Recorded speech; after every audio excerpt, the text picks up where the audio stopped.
کبھی 10 منٹ عادت ہو جائے نا دعا مانگنے کی علیحدہ سے رات کو، حضور نے فرمایا جو فرض نماز کے بعد دعا مانگے اللہ اس کی قبول کر لے۔ نبی پاک صلی اللہ تعالیٰ علیہ وسلم نے فرمایا اللہ مسافر کی دعا قبول فرماتا۔ حضور نے فرمایا اللہ مظلوم کی دعا قبول فرماتا۔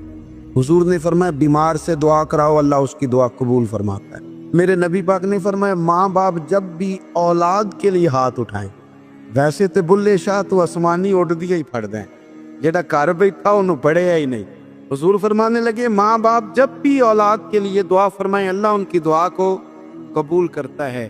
آپ اپنا تعلق بنائیں، دعا کے ساتھ، عبادت کے ساتھ، مصلی کے ساتھ رشتہ بنائیں، استغفار پڑھیں۔ صلاح الدین ایوبی صلیبی جنگوں میں تھے، رات کو مسجد اقصی میں نماز پڑھی تو پریشان تھے۔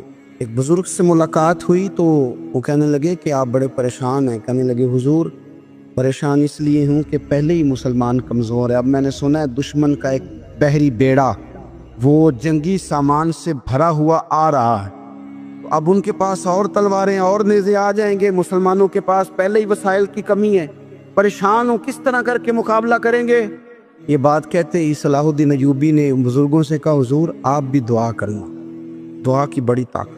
میرے نبی پاک نے فرمایا دعا مومن کا ہتھیار ہے، دعا مومن کا حضور نے فرمایا تقدیر کو سوائے دعا کے کوئی چیز نہیں بدل سکتی۔ دعا مومن کا ہتھیار ہے، یہ کافر کے پاس کوئی نہیں، یہ ہتھیار ہے مومن کا۔ اللہ کرے آپ کو سمجھ آئے، پھر سنیں کئی بار کہہ چکا ہوں یہ ہتھیار ہے۔ کافر کے مقابلے میں جو تیرے پاس سب سے بڑا ہتھیار ہے وہ دعا ہے۔ دعائیں کرانی چھوڑ دی، کرنی چھوڑ دی، لینی چھوڑ دی۔ حضرت سیدنا انس بن مالک رضی اللہ تعالیٰ عنہ فرمایا کرتے تھے میں نے وہ رنگ دیکھا ہے جب حضور دعا مانگتے تھے اور حضور کی مقدس آنکھوں میں آنسو بھی ساتھ ہی بہا کرتے تھے، میں نے وہ انداز دیکھا۔ تو صلاح الدین ایوبی حضور سے کہنے لگے آپ بھی دعا کیجیے، اور خود رونے لگے اور سر سجدے میں رکھ کے رونے لگے، اور عشاء سے لے کر فجر تک روئے، خوب روئے۔ صبح وہ بزرگ آئے تو صلاح الدین ایوبی کا خوبصورت اور ہنستا ہوا چہرہ دیکھا، کہنے لگے آپ بڑے خوش ہیں، رات تو میں نے بڑے روتے ہوئے دیکھا تھا۔ تو کہنے لگے حضور وہ جو بحری بیڑا آ رہا تھا نا وہ پانی میں ڈوب گیا ہے، اب وہ نہیں آ رہا، ابھی خبر آئی ہے تو میں بڑا خوش ہوں۔ حضور کہنے لگے اٹھ سینے سے لگ، اور سن ایک بات، وہ بحری بیڑا پانی میں نہیں ڈوبا، وہ تیرے آنسوؤں میں ڈوب گیا۔ وہ جو تو رات رویا ہے نا رب کریم کی بارگاہ میں تو وہ ڈوب گیا ہے۔